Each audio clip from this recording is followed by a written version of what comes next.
காயெல்லாம் சேர்த்து பண்ணுற சாம்பாரை விட இந்த மிளகா கிள்ளி சாம்பார் வந்து டேஸ்ட்டும் சூப்பராக இருக்கும். சிம்பிளாக பண்ணிடலாம். பார்க்கலாமா? ஃபஸ்ட்டு ஒரு குக்கர் வச்சுட்டு 1 கப் அளவுக்கு துவரம் பருப்பை வாஷ் பண்ணி சேர்த்துக்கோங்க.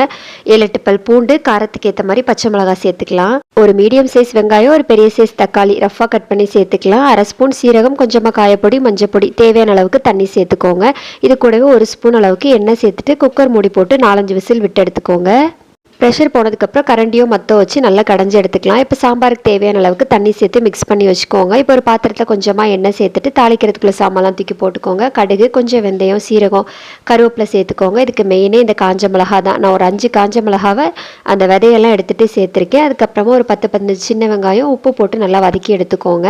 அதுக்கப்புறமா நம்ம வேக வச்சுருந்தோம் இல்லையா, அதையும் உள்ளாடி சேர்த்து மிக்ஸ் பண்ணிவிட்டு ஒரு கொதி வந்ததுக்கப்புறமா புளித்தண்ணி சேர்த்துக்கலாம். புளித்தண்ணி சேர்த்து மிக்ஸ் பண்ணதுக்கப்புறமா ஒரு 2 மினிட்ஸ் நல்லா ஹை ஃப்ளேமில் கொதிக்க விட்டுருங்க. கொஞ்சமாக மல்லி இலை சேர்த்துட்டு ஸ்டவ் ஆஃப் பண்ணிவிட்டு சாப்பிட்டு பாருங்கள். செம்ம டேஸ்ட்டாக இருக்கும். பாய்.